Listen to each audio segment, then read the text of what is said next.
So hi my folks, this is Shanmugapriyan here.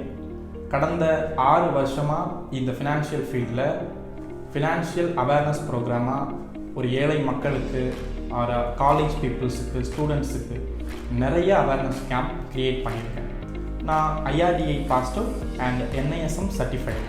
So இந்த ஒரு reason அப்படிங்கிறதுனால நான் நிறைய பீப்புள்ஸ்க்கு இந்த ஃபினான்ஷியல் மார்க்கெட்டை பற்றின ஒரு அவேர்னஸை க்ரியேட் பண்ணி கொடுத்துருக்கேன். நீங்கள் எங்கிட்ட ரொம்ப நாள் கேட்டுட்டு இருந்த வீடியோ தான் இது. நான் நம்புகிறேன். ஹர்பின்ஸ் ட்ரேடிங் கம்பெனி அப்படின்னா என்ன, இதோட ஆர்ஜின் என்ன மாதிரியான சர்வீசஸ் மக்களுக்கு கொடுத்துட்ருக்காங்கன்னு நீங்களே எலாபரேட்டாக சொல்லுங்கள் அப்படின்னு நிறைய பேர் என்கிட்ட கேட்டிருந்தீங்க. ஸோ அதுக்கான ஒரு ஆன்சராக இந்த வீடியோ இருக்கும் அப்படின்னு நான் நம்புகிறேன். ஸோ அதனுடைய விஷயங்கள் நம்ம இந்த வீடியோவில் பார்க்கலாம்.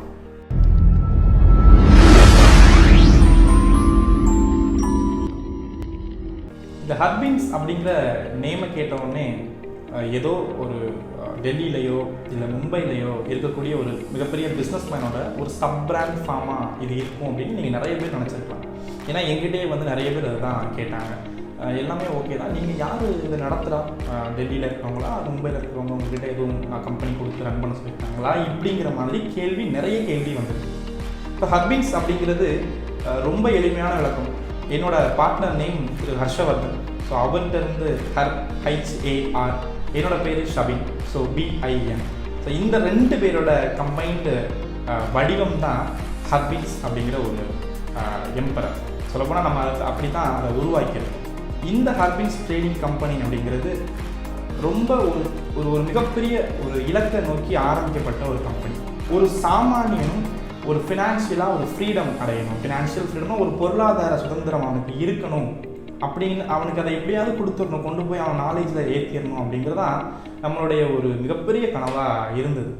அது இப்போ நிறைவேறியிருக்கா அப்படின்னு கேட்டிங்கன்னா எங்களை சாட்டிஸ்ஃபைட் பண்ணுற அளவுக்கு அது இன்னும் ஃபுல் ஃப்ளெஜ்டாக வரல. ஆனால் எங்களால் முடிஞ்ச அளவுக்கு இந்த ஃபினான்ஷியல் ஃப்ரீடமை என் மக்களுக்கு கொண்டு போய் சேர்க்கணுங்கிறத ரொம்ப தெளிவாக இருக்கும். இன்னும் எத்தனை வருஷம் ஆனாலும் அதுக்காக நம்ம கஷ்டப்படுறதுக்கும் ரெடியாக இருக்கும். ஆரம்பத்தில் இருந்ததுக்கு இப்போ என்னை சுற்றி இருக்க பீப்புளுக்கு நான் ஃபினான்ஷியல் ஃப்ரீடம் கொடுத்துருக்கேன் அப்படின்னு நான் நம்புகிறேன். இந்த ஹர்பின்ஸ் ட்ரேடிங் கம்பெனி மூலமா நம்மளோட கோர் பிஸ்னஸ் ஷேர் மார்க்கெட்.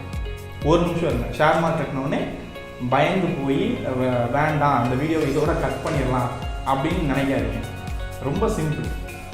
எனக்கு இந்த ஷேர் மார்க்கெட்டுக்கு உள்ளே வரும்போது என்ன மனநிலைமை இருந்துச்சோ அதே ஒரு மைண்ட் செட் தான் இப்போ உங்களுக்கும் இருக்குன்னு தெரியும். நிறைய வீடியோஸ் இருக்குது யூடியூப்பில், நிறைய எக்கச்சக்கமான வீடியோஸ் இருக்குது. ஷேர் மார்க்கெட்னா அப்படி, ஷேர் மார்க்கெட்னா இப்படி பண்ணினா ப்ராஃபிட் வந்துடும், அப்படி பண்ணால் ப்ராஃபிட் வரும் அப்படின்னு. லைக் இந்த ஷேர் மார்க்கெட்டில் ப்ராஃபிட் பண்ணுறதுங்கிற வார்த்தையை நிறைய பேர் யூஸ் பண்ணுறாங்க. ஆனால் அது உண்மையிலேயே எப்படி ஒர்க் அவுட் ஆகுது மார்க்கெட்டில் அப்படிங்கிறது என்னுடைய எக்ஸ்பீரியன்ஸ் வச்சு நான் உங்களுக்கு இன் ஃபியூச்சரில் எவ்ரி வீடியோ நான் உங்களுக்கு அதை சொல்கிறேன். உங்களுக்கும் அது ரொம்ப யூஸ்ஃபுல்லாக இருக்கும் அப்படின்னு நம்புகிறேன். ஸோ இந்த ஷேர் மார்க்கெட்டுங்கிற கோர் பிஸ்னஸை வச்சு தான் நம்ம இந்த கம்பெனி ஸ்டார்ட் பண்ணோம். நல்ல கவனிங்க, ஷேர் மார்க்கெட் அப்படிங்கிறது ஒரு பக்கா A1 class business. A1 class business அப்படின்னா என்ன சார் அப்படின்னு கேட்டிங்கன்னா, எப்படி ஒரு சீட் புக்கிங்கில் A1 கிளாஸ் சீட் புக்கிங்ஸ் இருக்குதோ, எப்படி ஒரு ரெஸ்டாரண்ட்ஸில் A1 கிளாஸ் சீட்ஸ் இருக்குதோ, அதே மாதிரி இந்த பிஸ்னஸுமே A1 கிளாஸான ஒரு பிஸ்னஸ் தான். அதில் எந்த ஒரு மாற்றமுமே கிடையாது. அதாவது பணக்காரர்களுக்கான ஒரு பிஸ்னஸாக இருந்தது. இப்போ அதை எப்படியாவது ஒரு A2 கிளாஸ் பிஸ்னஸுக்கு கன்வெர்ட் பண்ண முடியாதா? நம்ம ஒரு மிடில் கிளாஸ் பீப்புளுக்கும், ஒரு சாமானிய மக்களுக்கும், ஒரு காமன் மேனுக்கும் இதை ஏன் நம்ம A2 கிளாஸ் பிஸ்னஸாக மாற்றி அவங்க கையில் கொடுக்கக்கூடாது? ஏங்க பணக்காரனாகவே தான் இருக்கணுமா, ஏழையாகவே தான் இருக்கணுமா? எப்படி அந்த 99% ஆஃப் பீப்புள்ஸோட மணி அப்படிங்கிறது அந்த ஒரு பணக்காரர் கையில் போய் சேருது? அப்போ அந்த A1 கிளாஸ் பிஸ்னஸ் அப்படிங்கிறது அவர்கிட்ட இருக்கிறதுனால தானே போய் சேருது. இப்போ நம்மளும் அவங்க கூட போய் ஜாயின் பண்ணிட்டா என்ன? நம்ம அதை A2 கிளாஸ் பிஸ்னஸாக மாற்றினாலும் சரி, இல்லை அவங்க கூட அந்த A1 கிளாஸ் பிஸ்னஸில் போய் கலந்துக்கிட்டாலும் சரி, நமக்கு ஃப்யூச்சர் பெஸ்ட்டாக தான் இருக்குங்கிறது தான் எங்களோட கான்செப்ட். இந்த ஒரு ஃபினான்ஷியல் அவேர்னஸை வச்சு தான் மார்க்கெட் எப்படி மூவ் ஆகுது, உண்மையிலே ஷேர் மார்க்கெட்டில் பணம் சம்பாதிக்க முடியுமா, அதுக்கான வழி என்ன அப்படிங்கிறது எல்லாமே நம்ம கற்றுக்கிட்டதை மக்கள்கிட்ட போய் சேர்க்குறோம். அதுக்காக தொடங்கப்பட்டதான் இந்த ஹர்பின்ஸ் ட்ரேடிங் கம்பெனி. ஸோ இந்த ஷேர் மார்க்கெட் அப்படின்னு நான் சொன்ன உடனே உங்களுக்கு பல கேள்விகள் உங்கள் மைண்டில் ஓடிட்டு இருக்கும். புதுசாக வந்து இவன் என்ன ஷேர் மார்க்கெட்டுங்கிறான், A1 கிளாஸ் பிஸ்னஸ்ங்கிறான், ப்ராஃபிட் பண்ண முடியுங்கிறான். எப்படி, எந்த மாதிரி பண்ணணும், அதுக்கு ஏதாவது ஃபார்முலாஸ் ஏதாவது இருக்கா? இல்லை எனக்கு நிறைய டவுட்ஸ் இருக்குது ஷேர் மார்க்கெட்டை பொறுத்த வரைக்கும்.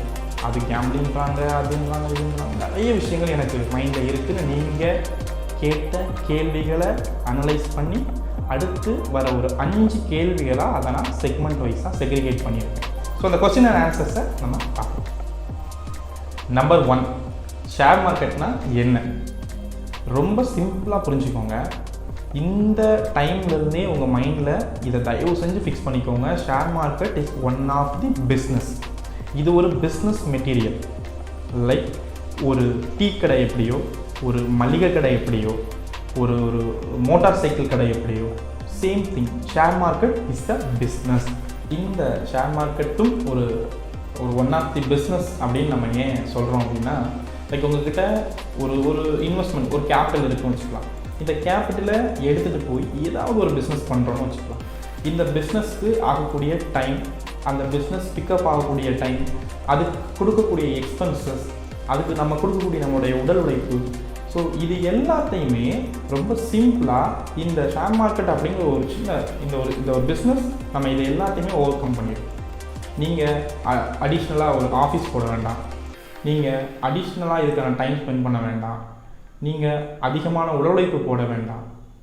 உங்களோட ஐடியாஸை கொடுங்க, உங்களோட மைண்டில் இந்த பிஸ்னஸை பண்ணுங்கள்.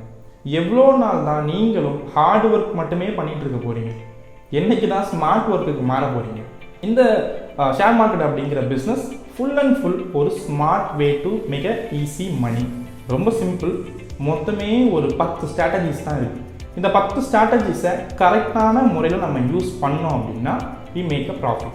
ஸோ இந்த மாதிரியான ஆஸ் யூஷுவல் பிஸ்னஸில் இருந்து இது கொஞ்சம் மாறுபட்டதாக இருக்கிறதுனால இது ஒரு பெஸ்ட் பிஸ்னஸாக நான் பர்சனலாக இதை லைக் பண்ணுறேன்.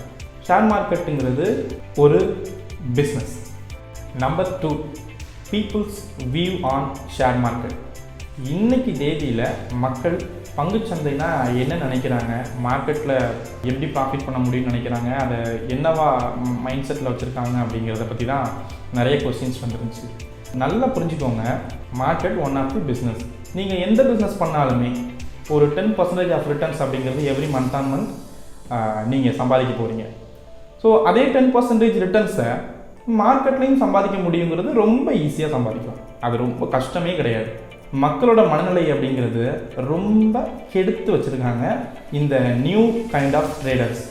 ஒரு ட்ரெடிஷ்னலாக ட்ரேட் பண்ணுற ஒரு மக்களுக்கு தெரியும் மார்க்கெட் எவ்வளோ கொடுக்கும், எவ்வளோ அதால் எடுக்க முடியும் அப்படின்னு ரொம்ப தெளிவாக தெரியும். ஆனால் புதுசாக நிறைய ட்ரேடர்ஸ் உள்ளே வந்திருக்காங்க. அவங்களுடைய மைண்ட் செட்டே ரொம்ப வித்தியாசமாக இருக்குது. 1 போட்டால் 2, 2 போட்டால் 4, சான்சஸே கிடையாது. அது ஒரு ஜாக்பாட். நீங்கள் அப்படி நினைக்கிறதும் தப்பு.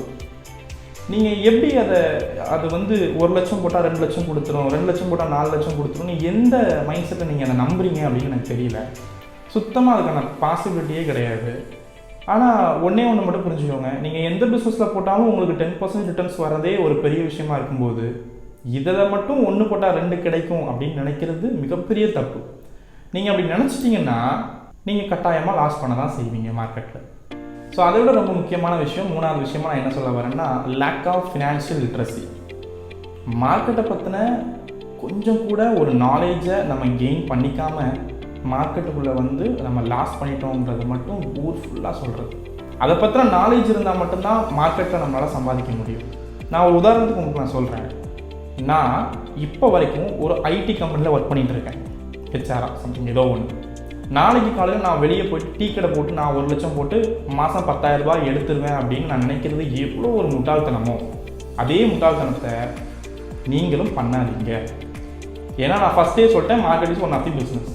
அப்போ இந்த பிஸ்னஸ்குள்ளே வரும்போது நீங்கள் எப்படி டீ கடை வைக்கணும்னு ஆசைப்பட்டீங்கன்னா 2 வருஷம் டீ கடையில் டீ மாஸ்டராக வேலை பார்த்தா தான் அதை வைக்க முடியுமோ, எப்படி ஒரு மளிகை கடை வைக்கணும்னு ஆசைப்பட்டீங்கன்னா ஒரு மளிகை கடை அண்ணாச்சிட்டு 2 வருஷம் வேலை பார்த்தா தான் அதை வைக்க முடியுமோ, அதை பராமரிக்க முடியுமோ, அதே போல் ஷேர் மார்க்கெட்டுக்குள்ளே வந்தீங்கன்னாலும் இதுலையும் நீங்கள் ஒரு 2 வருஷம் அனுபவப்படணும். அதுக்குள்ளே நம்ம வந்து போட்ட காசுக்கு 2ஆக எடுத்துருவோம் 3ஆக எடுத்துருவோம்னா வாய்ப்பே கிடையாது. நம்ம ஃபர்ஸ்ட் ஆஃப் ஆல் இதை கற்றுக்கணும். ஸோ அந்த லேக் ஆஃப் ஃபினான்ஷியல் லிட்ரஸி அப்படிங்கிறது ஸோ இப்போ வர பீப்புள்ஸ்ட்டு அது ரொம்ப பெரும்பான்மையாக இருக்குது. அதை நம்ம தவிர்த்துட்டு மார்க்கெட்டை பற்றின விஷயங்களை படிச்சுட்டு நம்ம ட்ரேட் பண்ணோம்னா இன்னும் கூட பெஸ்ட்டாக இருக்கும். Number 3, we ought to believe in share market. நான் ஏன் சார் ஷேர் மார்க்கெட்டை நம்பணும்? நிறைய பிரச்சனைகள் சார் ஏற்கனவே சுற்றி முற்றி என்கிட்ட சொன்ன எல்லாருமே ஷேர் மார்க்கெட்டை பற்றி ரொம்ப பேடாக தான் சொல்லிடுறாங்க சார். ஸோ நான் இதில் ரொம்ப இன்ட்ரெஸ்டடாலாம் இல்லை. இன்னொன்று நான் இதை நம்புறதுக்கும் தயாராக இல்லை அப்படின்னு நீங்கள் நினச்சிங்கன்னா நான் ஒரு சின்ன விஷயம் சொல்கிறேன், அதையும் நீங்கள் எக்ஸிக்யூட் பண்ணி பாருங்கள். உங்கள் பையில் இருக்கிற 500 rupees நோட் இருக்கு இல்லையா, அது வெறும் பேப்பர், வித்தவுட் கவர்னரோட சிக்னேச்சர் இல்லாமல் அது வெறும் பேப்பர் தான். திடீர்னு ஒரு நாள் அந்த சிக்னேச்சர் இல்லாமல் போயிடுச்சுன்னா இப்போ நீங்கள் யார்கிட்ட சார் போவீங்க? Reserve Bank of India, RBI சொல்லுவாங்க இல்லையா, இந்த ரிசர்வ் பேங்க் ஆஃப் இந்தியாட்ட போனீங்கன்னா உங்களுக்கான குறைகள் நிவர்த்தி செய்யப்படும். இதை நீங்கள் நம்புறீங்களா? நம்பித்தான் ஆகணும். ஏன்னா அதுதான் ஒரு சிஸ்டமேட்டிக்காக நம்மளோட பேங்கிங் சிஸ்டமை பாதுகாத்துக்கிட்டு இருக்கு. ஸோ இதே மாதிரி India have 3 general bodies. So இந்த ஜென்ரல் பாடி அப்படிங்கிறத நம்ம என்னென்னு ஃபஸ்ட்டு தெரிஞ்சுக்கலாம். Government plus private limited plus peoples, இந்த 3 பேரும் ஒரே நிறுவனத்தில் என்னைக்கு இணைகிறாங்களோ அந்த ஒரு ஆக்டிவிட்டிக்கு பேர் தான் ஜென்ரல் பாடின்னு சொல்கிறாங்க. So India have 3 general bodies. நான் அப்பவே சொன்ன மாதிரி, ஒன்று RBI Reserve Bank of India, இன்னொன்று IRDI அதாவது இன்சூரன்ஸ் ரெகுலாரிட்டி போர்டு, மூணாவதா SEBI security exchanges board of India. So இப்போ 3 ஜென்ரல் பாடி இந்தியாவில் இருக்குன்னு நான் சொல்லிட்டேன். நீங்கள் நல்லா புரிஞ்சுக்கோங்க, இந்தியாவில் இருக்கிற பேங்கிங்ஸ் எல்லாமே RBI கண்ட்ரோல் பண்ணுது, இந்தியாவில் இருக்கிற இன்சூரன்ஸ் கம்பெனிஸ் எல்லாத்தையுமே IRDI கண்ட்ரோல் பண்ணுது, இந்தியாவில் இருக்கிற பங்கு சந்தைகள் எக்ஸ்சேஞ்சஸ் எல்லாத்தையுமே security exchange board of India control பண்ணுது. ஸோ என்கிட்ட நான் வச்சுருந்த ஷேர்ஸை கொஞ்சம் காணும் சார். நான் இப்போ யார்கிட்ட போய் பேசுவேன்? செபிகிட்ட போய் பேசுவேன். ஏன்னா இதுவும் ஜென்ரல் பாடி, அதுவும் ஜென்ரல் பாடி. இப்போ நான் அவங்கக்கிட்ட ரொம்ப தெளிவாக ஒரு கொஸ்டின் வைக்கிறேன். நான் RBIயை நம்ப மாட்டேன். நான் பர்சனலாக RBI நம்ப மாட்டேன். ஏன்னா திடீர்னு என் அக்கௌண்ட்டில் வச்சுருந்த பணத்தை காணாமல் போயிடுச்சுன்னா, திடீர்னு நான் வச்சுருந்த என்னோட பாக்கெட்டில் வச்சுருந்த 500 நோட்ஸில் உள்ள கையெழுத்து செல்லாமல் போயிடுச்சுன்னு சொல்லிட்டாங்கன்னா, இப்போ உங்களுக்கு ஒரு ஆக்வர்ட் ஃபீலிங் வருது இல்லையா, அது எப்படி நம்ப மாட்டேன்னு சேம் திங் எனக்கும் நீங்கள் சொல்லும் போது ஏற்படுது. ஏன்னா நீங்கள் செக்யூரிட்டி எக்ஸ்சேஞ்ச் போர்ட் ஆஃப் இந்தியாவை நம்பலைன்னா RBIயும் நம்ப வேண்டாம், நம்பாதீங்க. RBIயை நம்புனீங்கன்னா தாராளமாக செபியையும் நம்புங்க. ஏன்னா ரெண்டுமே ஜென்ரல் பாடி இல்லையா. ஸோ தயவு செஞ்சு புரிஞ்சுக்கோங்க, why we ought to believe in share market அப்படின்னா எல்லாத்துக்குமே ஒரு அமைப்பு இருக்குது. அந்த அமைப்பு மூலயமா தான் இது நடந்துட்டு இருக்கு. நம்ம இந்த ரெண்டையுமே நம்பணும்னா IRDIயையும் நம்பணும். இந்த 3ஐயுமே நம்ம நம்பினாதான் இந்த எக்கனாமிக் சைக்கிள்ங்கிறது மூவ் ஆகும். அப்போ இதை மட்டும் நான் நம்புவேன், இதை மட்டும் நம்ப மாட்டேன் அப்படின்னு தயவு செஞ்சு அந்த மைண்ட் செட்டை இன்னையோட மாற்றிக்கோங்க. Number 4, is is gambling or not? ரொம்ப காலமாக பேசி அழுத்து போன கதை. இது சூதாட்டத்தில் வருமா இல்லையா அப்படிங்கிறது ரொம்ப சிம்பிளாக புரிஞ்சுக்கோங்க. நீங்கள் ஒரு பீச்சில் நடந்து போயிட்டு இருக்கீங்க, உங்களுக்கு அதில் குளிக்கணும் அப்படின்னு ஆசை வருது, ஆனால் உங்களுக்கு நீச்சல் தெரியாது. இப்போ நீங்கள் அதில் குளிச்சிங்க இல்லை கடலுக்குள்ளே போயிட்டீங்க அப்படின்னா இது பேர் தான் கேம்லிங்.